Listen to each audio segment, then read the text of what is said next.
Okay, so as I said, coffee आने से पहले ही आप लोगों का चैप्टर खत्म हो जाएगा, क्योंकि आपने देखा होगा चैप्टर का साइज आपके मॉड्यूल में तो चालू होते ही खत्म होता है।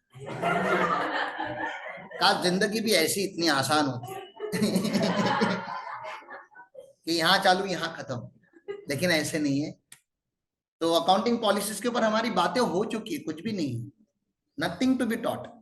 अकाउंटिंग पॉलिसी मैंने बताया था, ये कोई गवर्नमेंट कोई लॉ नहीं बनाता, ये तो आपकी इंटरनल पॉलिसी है। आपको डिसाइड करना है कि आपको एसएलएम फॉलो करना है कि डब्ल्यूडीवी फॉलो किया है। Once chosen it becomes your policy. आपको डिसाइड करना है कि वेटेड एवरेज फॉलो करना है कि फिफो फॉलो करना है, आपकी कॉस्ट को मेजर करने के लिए, इन्वेंट्री वैल्यूएशन के लिए। Once you choose, it is your policy. अब पॉलिसी अकाउंट बिजनेस में अलग अलग पॉलिसी होती है, जैसे मैंने बोली एचआर पॉलिसी होती है, ह्यूमन रिसोर्स पॉलिसी होती है, ठीक है। हमारे यहाँ पे मयूर सर है, मयूर सर को हमने सीआरओ बना दिया, chief resource officer. When he says he is a chief resource officer, he is responsible for three things: main, material and machine. तो मेन मतलब जितने भी ह्यूमंस हमारे ऑर्गेनाइजेशन में काम करते हैं, he is responsible for everyone's happiness. He should know कि किसको क्या चाहिए, किसको क्या नहीं चाहिए, who is there, who is not there, who is going to take the holiday, अगले 6 महीने में कितने और लोगों की हमको जरूरत पड़ेगी। That is main policies about main. Hiring होगा तो कैसे होगा, इंटरव्यू कैसे होगा, इंटरव्यू के कितने राउंड होंगे, इंटरव्यू में कौन से सवाल पूछे जाएंगे, एम्प्लॉयज को स्टार्टिंग में सैलरी कितनी दी जाएगी, कितने दिनों के बाद उनको कंफर्म किया जाएगा। तो ऑल दीज आर पॉलिसी। तो गुरुकुल की पॉलिसी ऐसे कि पहले 15 दिन आपको कुछ नहीं मिलता, हम जॉब सैलरी नहीं देते आपको, ठीक है ना, कुछ भी नहीं देते। 15 दिन आपको ट्रायल पीरियड पे रखा जाता है, देखते हैं कि आपका डेडिकेशन भी है कि नहीं है, आपको सीखना भी है कि नहीं है।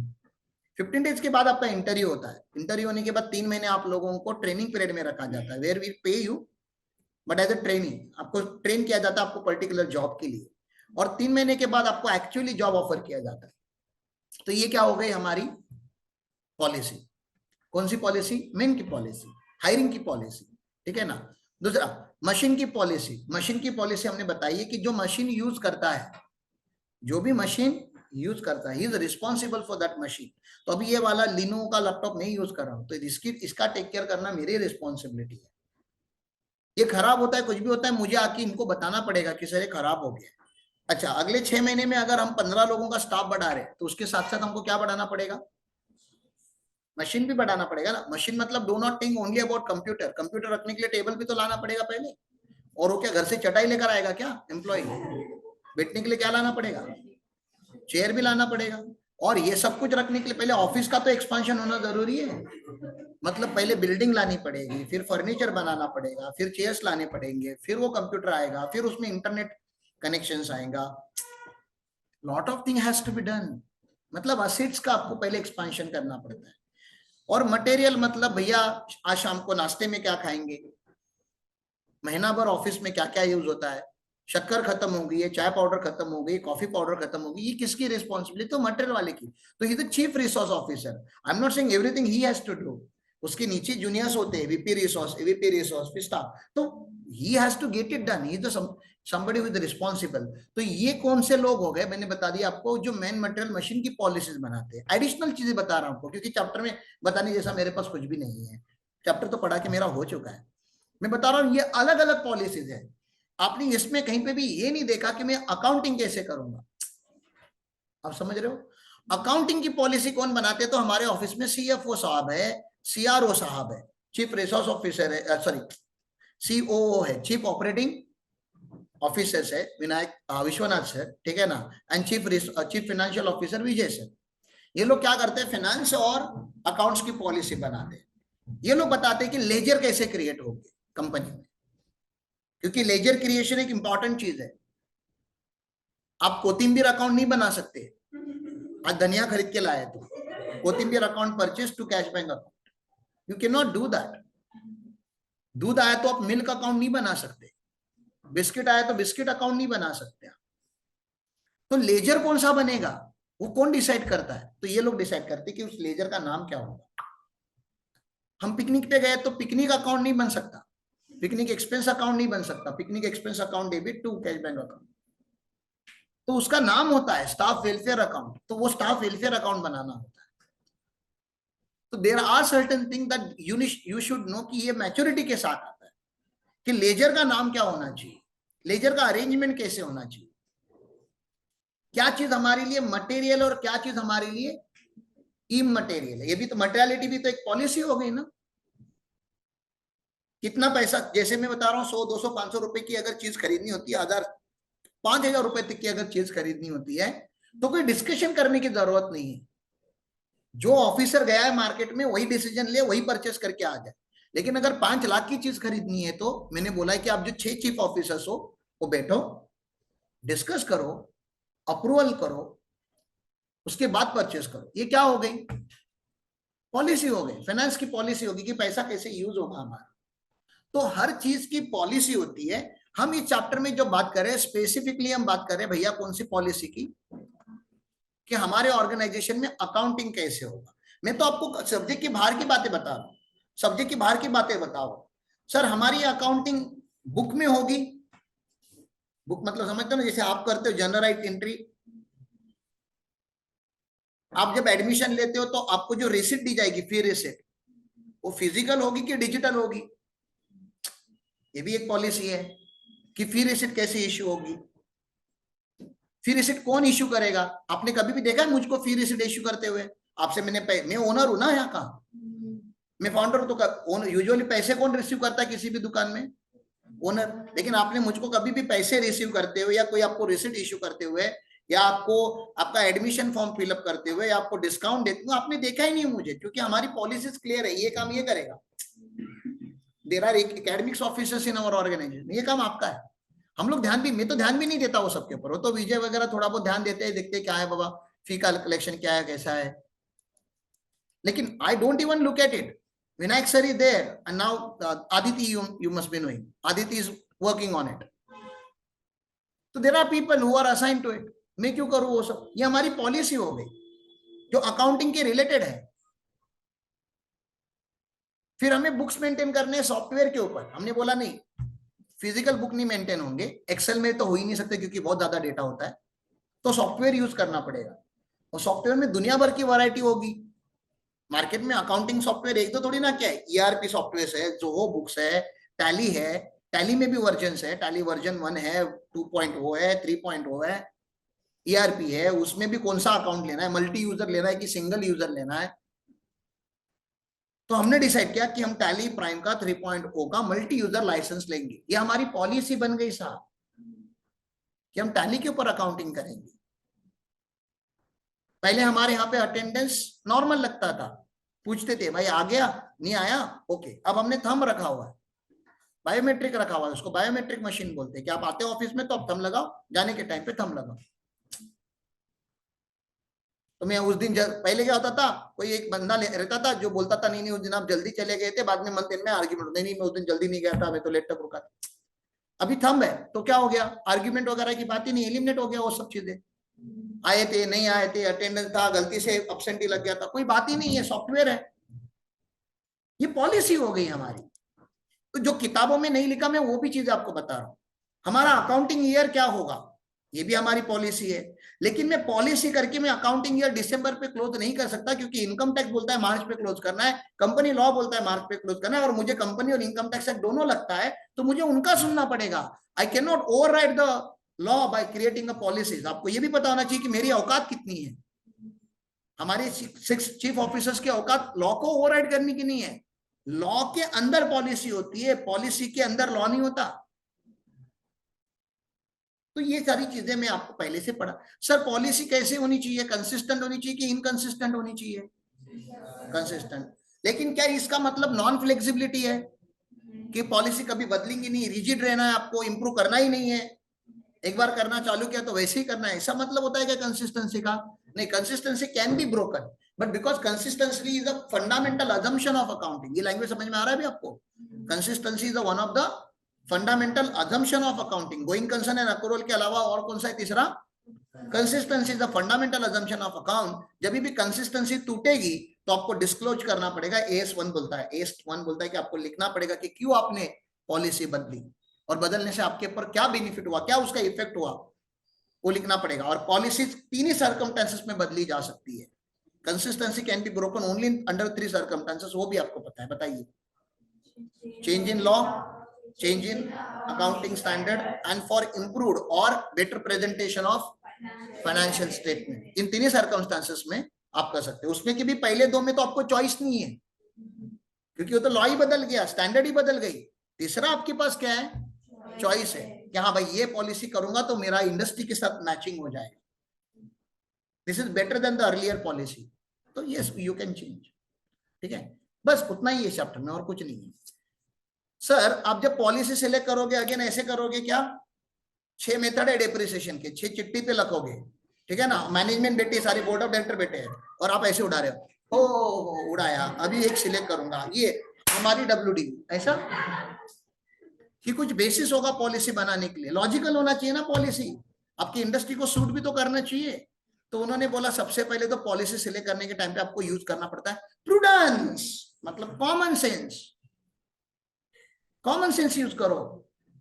ठीक है, सब्सटेंस ओवर लीगल फॉर्म नहीं, नहीं law law law standard standard नहीं, रियलिटी देखो, क्या रियल में आपको पॉलिसी हेल्प कर रही है, तो वो चेक करना है। एंड सबसे इंपॉर्टेंट बात तो मतलब ये तीनों भी उतनी इक्वली इंपॉर्टेंट है, ये पॉलिसी आप उन्हीं चीजों के लिए बनाओ जो मटेरियल आइटम है, मतलब सिग्निफिकेंट पॉलिसीज बनाओ यार। कुछ भी चिंदी जैसे चौक किधर रखने का, ये जरूरी नहीं है यार। पहले बड़े बड़ी चीजों तो हैंडल करो। तो मार्कर संभालते रह गए, कोई कंपनी उठा के लेकर गए, ऐसे ऐसे नहीं चलेगा ना। आपको पहले सब मटेरियल आइटम के ऊपर पहले बातें करो। हमारे भी ऑफिस में हर चीज की पॉलिसी नहीं है अभी। हम तो कभी कभी जाके चाबियां ढूंढते रहते हैं कि गाड़ी की चाबी किधर है, मतलब चाबी कोई भी लेके जा रहा है, ऑफिस की चाबी। आपको भी पता है क्लासरूम की चाबी के ऊपर भी कितनी बार कांड हुआ है कि क्लासरूम की चाबी किधर है, हम ढूंढ रहे हैं। मतलब अभी भी हमारे यहाँ पे परफेक्शन नहीं है, because these are not material item. हमको लगता है चलना यार ठीक है, इसका बनाएंगे, इसके ऊपर भी पॉलिसी बनाएंगे, but this is not a right time. Time will come. अभी पहले बड़े बड़े चीजों के ऊपर हम काम करते हैं, then we will work on minor. पहले मटेरियल के ऊपर बात करते हैं, फिर इमटेरियल टॉपिक्स के ऊपर आते हैं। पहले सिग्निफिकेंट पॉलिसी तो बनाओ। तो ये बात हो गई prudence, substance over form and materiality. इन तीनों के ऊपर बेस होता है आपकी पॉलिसी। इसका अगर कोई शॉर्टकम बनाओगे तो क्या बनेगा? PSM बनेगा, या MSP बनेगा, MPS बनेगा, क्या बनाओ? कुछ तो एक बनाओ ना। कौन सा वर्ड आपको अच्छा लग रहा है? एक तो P है, एक S है और M है, MPS चलेगा। MPS materiality, prudence, substance over form. इन तीन चीजों के ऊपर बेस्ड है कि आपकी ऑर्गेनाइजेशन कौन सी अकाउंटिंग पॉलिसी अडॉप्ट करेगी। Okay, accounting policies refers to specific accounting principles and method. Specific है अभी ये, आपके ऑर्गेनाइजेशन स्पेसिफिक है, ठीक है ना। Accounting policy refers to the specific accounting principle and method applying this principle adopted by the enterprises in preparation and presentation of financial statement. I hope ये wording एकदम clear है आप लोगों के लिए। अभी सारे शब्द मैंने सिखा दिए इसमें के। Policies are based on various accounting concept, principle and convention that we have already explained. चलो ठीक है। There is no single list of accounting policies. कुछ ऐसा पॉलिसी का लिस्ट बना के नहीं दिया गवर्नमेंट ने, ये लीजिए ये आपकी अकाउंटिंग पॉलिसी है। अकाउंटिंग फ्रीडम है आपको, you do whatever you can do, just do in a best possible way, ठीक है। Which are applicable to all enterprises in all circumstances. मतलब पॉलिसीज मुझे क्या बताना है? सब्जेक्टिव कॉन्सेप्ट है। हाँ, पॉलिसी क्या है? सब्जेक्टिव कॉन्सेप्ट है, मतलब it will change from entity to entity. क्योंकि यही देख लीजिए ना, प्रूडेंस भी सब्जेक्टिव है ना, मटेरियलिटी भी तो क्या है? सब्जेक्टिव है। मैंने मेरी ऑर्गेनाइजेशन में बोला 5,000 के नीचे का डिसीजन कोई भी ले सकता है, ऑफिस बॉय भी ले सकता है जो मार्केट में गया हुआ है। तो ये 5,000 मेरे लिए क्या हो गया? मटेरियलिटी मैंने सेट की कि 5,000 के ऊपर का होगा तो हाँ सीनियर को पूछ लेना, और लाख 1.5 लाख में चला जाएगा तो मेरे को भी एक बार पूछ लो कि सर हम खरीदे कि नहीं खरीदे। जस्ट कान पे तो डालो कि हाँ सर मतलब ये चाहिए। तो कुछ हमारे लिए हमने पॉलिसी बनाई हुई है। शायद हमारी कंपनी जब 1,000 करोड़ का टर्नओवर करेगी तो मैं नहीं बोलूंगा ये सुनो लाख रुपए की बात मेरे से करना, तब मैं बोलेगा करोड़ की बात होगी तो ही मेरे पे आनी चाहिए। लाख के नीचे का होगा तो आप हैंडल कर लो, क्योंकि I can take limited decisions in a day. I don't want to waste my time on immaterial decision. I wanted to invest my time on material decision because material decision will build organization. तो आप लोगों को बस materiality is a subjective concept, तो materiality subjective है, prudence subjective है, तो obviously accounting policies भी क्या होंगी? सब्जेक्टिव। हम बोलते हैं we can not have same yardsticks for all the situation. Same yardsticks मतलब ब्लैंकेट रूल नहीं लगा सकते। ब्लैंकेट रूल मतलब चलो सारी ऑर्गेनाइजेशन के लिए यही रूल होगा, you can not do that, policy change होते रहेगी, ठीक है ना। Enterprise operates in diverse complex environmental situation, so they have to adopt various accounting policies. The choice of specific accounting policy appropriate to the specific circumstances in which enterprise is operating calls for considerate judgment of the management. Management को बैठ के सोचना पड़ेगा। Okay, ICI is trying to reduce the number of acceptable accounting policies through the guidance note and accounting standards in its combined effort with the government and other regulatory agencies and progressive management. Already it has achieved some progress in that. तो इन्होंने खाली background दिया कि CA institute खुद try कर रही है कि अकाउंटिंग पॉलिसीज को एक थोड़ा शेप दिया जाए, अभी शेपलेस है, तो through accounting standards different areas जहां पे डिफरेंट अकाउंटिंग पॉलिसीज आपके लेवल पे आपको पता है, एंड उसमें का सबसे कॉमन है valuation of inventories and valuation of investment. Valuation of inventory AS2 में लिखा गया है, whereas valuation of investment is written in AS13. AS13 में आपको बताया जाएगा कि लॉन्ग टर्म इन्वेस्टमेंट का वैल्यूएशन कॉस्ट प्राइस पे होता है, whereas शॉर्ट टर्म इन्वेस्टमेंट का जो वैल्यूएशन होता है वो कॉस्ट और एनआरवी whichever is लोअर होता है। तो पहले तो आपको ये डिसाइड, वैल्यूएशन करने से पहले तो ये डिसाइड करना पड़ता है कि ये इन्वेस्टमेंट आपके लिए लॉन्ग टर्म है या शॉर्ट टर्म है। आप समझते हो ना, करंट और नॉन करंट एसेट, एक करंट एसेट है और एक नॉन करंट, मतलब एक लॉन्ग टर्म है। लॉन्ग टर्म का वैल्यूएशन कॉस्ट प्राइस पे होता है, एकदम रफली बता रहा हूं आपको, कॉस्ट प्राइस, मार्केट प्राइस नहीं देखते हम, क्यों? क्योंकि वो लंबा चलता रहेगा मेरे पास, मैं क्यों बार बार जाके मार्केट चेक करूं। हाँ, लेकिन जो शॉर्ट टर्म इन्वेस्टमेंट है उसको चेक किया जाता है। यहां तक क्लियर है? फिर suppose enterprise hold some investment in the shares at the end of the accounting period for valuation of share, enterprise may adopt FIFO, an average method. The method selected by the enterprise for valuation is called accounting policy. तो अलग अलग option है ना आपके पास, FIFO है, weighted है, एक आपने उसमें से सिलेक्ट कर दिया तो क्या हो जाएगा आपके लिए, बोलो? जो सिलेक्ट करोगे, आपके पास 2-3 चॉइस थे, उसमें से एक सिलेक्ट किया तो आपकी क्या बन जाएगी, पॉलिसी। 2-3 मेथड थे, उसमें एक मेथड सिलेक्ट किया आपने डेप्रिसिएशन का, आपकी क्या बन गई, पॉलिसी। कॉफी ले लेते, मैं पॉज करता हूं, उसके बाद कंटिन्यू करता हूं। जरा बांट देना फटाक से कोई तो। सिलेक्शन ऑफ अकाउंटिंग पॉलिसी, अभी हमने बात किया, अकाउंटिंग पॉलिसी सिलेक्ट करने के लिए आपको 3 चीजें यूज करनी पड़ती है। कौन सी 3 चीजें यूज करनी पड़ती है? सबसे पहला तो प्रूडेंस, दूसरा मटेरियलिटी, और तीसरा सब्सटेंस ओवर लीगल फॉर्म। इन तीनों को यूज करके आप अपनी अकाउंटिंग पॉलिसी चूज करोगे। बात ये नहीं कि सिलेक्ट कैसे करना है, सिलेक्ट तो कर लिया आपने ये चीज यूज करके, लेकिन फिर उसके साथ क्या करना है, आपको कंसिस्टेंट रहना है, that is also equally important. तो ये पैरा इस यहाँ पे लिखा गया है, मैं रीड नहीं कर रहा। Example where selection is set of accounting policies made can be given as follows. Inventories are valued at cost except the finished goods by product. Finished goods are valued at lower price or lower of cost or market price, market value whichever is lower. ये पता है आपको ना? लेकिन जो inventory होती है, जैसे रॉ मटेरियल होता है या WIP होता है, उसको कॉस्ट प्राइस पे रिकॉर्ड किया जाता है, खाली फिनिश गुड्स को ये पॉलिसी लगती है।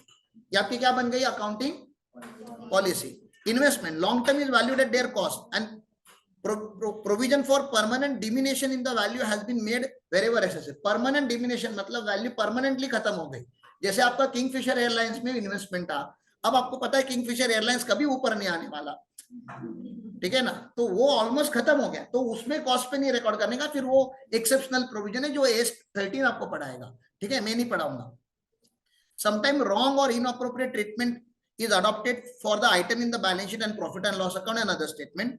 Disclosure of treatment adopted is necessary in case, but disclosure cannot, ये बहुत important है, disclosure cannot rectify और wrong और inappropriate treatment। कभी कभी क्या होता है, आपने कॉस्ट और एनआरवी फॉलो नहीं किया या whichever is lower फॉलो नहीं किया। एस क्या बोलता है, AS2 इन्वेंट्री का वैल्यू, फिक्स एसेट का फिक्स, फिनिश गुड्स का वैल्यूएशन कैसे करने का, कॉस्ट और एनआरवी whichever is लोअर। आपके अकाउंटेंट ने whichever is हायर लगा दिया, क्या कर दिया उसने, हायर, और डिस्क्लोज किया नोट्स टू अकाउंट्स में कि हम लोअर नहीं कर रहे, हम हायर कर रहे, चलेगा क्या? तो ये क्या बता रहा है, डिस्क्लोज करने से तुम्हारा अकाउंटिंग ट्रीटमेंट सही नहीं हो जाता। तुम्हारा अगर अकाउंटिंग ट्रीटमेंट ही गलत है तो तुमको पहले उसको रेक्टिफाई करना पड़ेगा, इसलिए तो आपको एक चैप्टर सिखाया जाता है, रेक्टिफिकेशन ऑफ एरर। आपने गलती की तो डिस्क्लोज मत करो, पैरा मत लिखो, आपको करेक्ट करना पड़ेगा। रॉन्ग को राइट डिस्क्लोजर से नहीं किया जाता, रॉन्ग को right only by doing right होता है। ओके, समझा आपको मैंने क्या बोला? चेंज इन अकाउंटिंग पॉलिसीज, ये भी पढ़ा दिया है मैंने, देखो ज्यादा बात नहीं करता यहाँ पे। It is required by some statute, statute मतलब लॉ। पॉलिसी कब चेंज होगी रे? जब लॉ बदल गया है। या क्या चेंज हो गया है?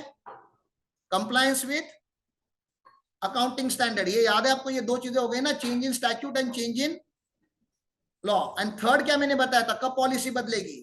Change would render in more appropriate presentation of financial statement. ये तीसरा रीजन हो गया ना। ये ओनली तीन ही सर्कमस्टेंस में आप क्या कर सकते हो? अकाउंटिंग पॉलिसी चेंज कर सकते हो।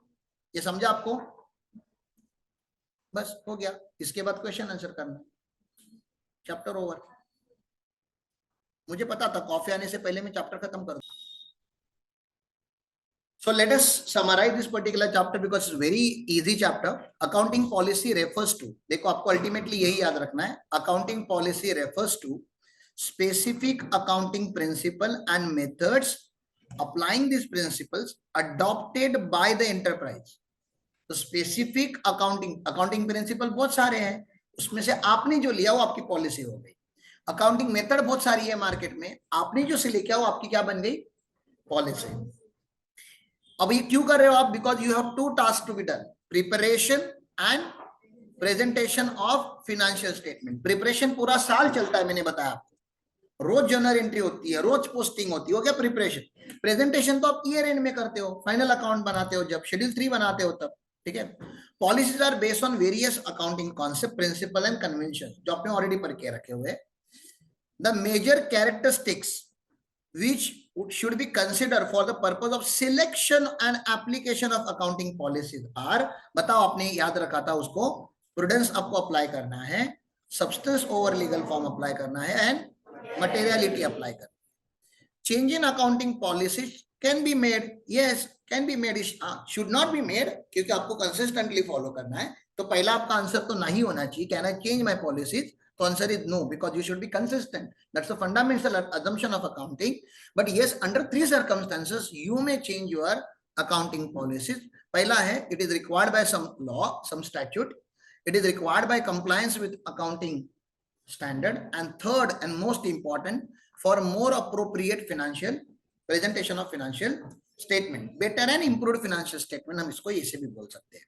चलो फटाफट सच और झूठ का सामना कर लेते हैं। There is a single list of accounting policy which are applicable to all enterprises in all circumstances.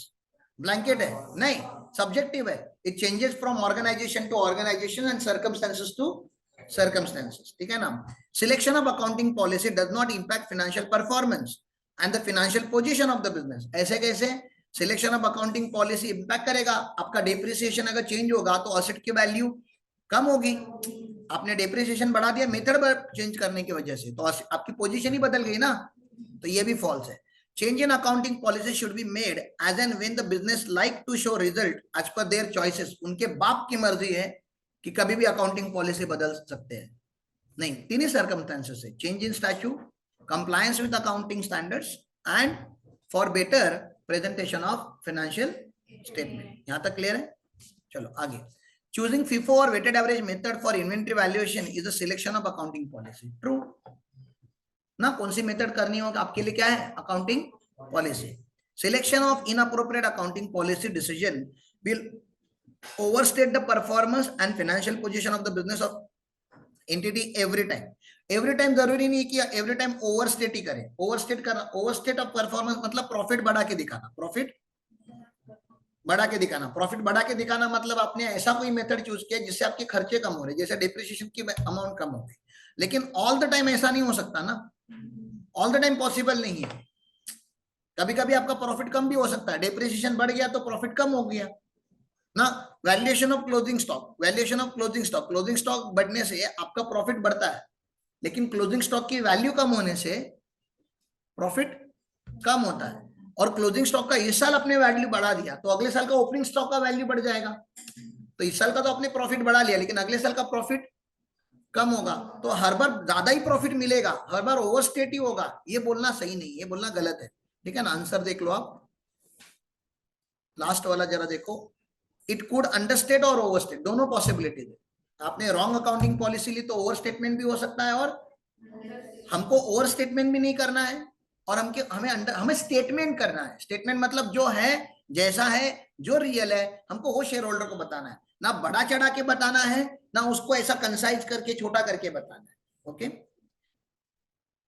चलो आगे चलते हैं, एमसीक्यूज कर लेते हैं। A change in accounting policy justified, कभी जस्टिफाइड होता है change in accounting policy, usually नहीं करना चाहिए लेकिन कभी जस्टिफाइड होता है, to comply with accounting standard for more and appropriate presentation of financial statement, both A and B, ये वाला आंसर है, ठीक है ना। Accounting policies for inventories of जेक्टा, क्या पता क्या है इसका नाम, X enterprise, state that inventories are valued at lower of cost determined on weighted average basis and net realizable value, which accounting principle is followed in accounting in adopting above accounting policy। बोलता है कि वो जो cost और NRV which is lower है ना आपका, हाँ, ये कौन सा पॉलिसी इसमें का, मटेरियलिटी है, प्रूडेंस है कि सब्सटेंस ओवर फॉर्म है, ना ना ना प्रूडेंस है, कंजर्वेटिज्म है ना, मैंने बताया था ना आपको, प्रूडेंस और कंजर्वेटिज्म इंटरचेंजेबल वर्ड है, ठीक है ना। तो सब्सटेंस ओवर फॉर्म क्यों रहेगा, ये देख लेते हैं, यही है क्या, सेकंड का बी, मेरा राइट है। प्रूडेंस, प्रूडेंस मतलब कंजर्वेटिज्म ना रे, स्टॉक का वैल्यू बढ़ा के दिखाना है कि स्टॉक का वैल्यू कम करके दिखाना है, कम हो गया तो कम करके दिखाना है, ये प्रूडेंस है, ये कॉमन सेंस है। सर वैल्यू बढ़ गया, ये अभी नहीं बताओ, ये जब अब बेचोगे तब बता देना, मतलब सरप्राइज बाद में दे देना लेकिन शॉक अभी, ठीक है ना। चलो बाद में, the areas where in difference accounting policy can be adopted are provision for depreciation, yes, valuation of inventory, दोनों में है।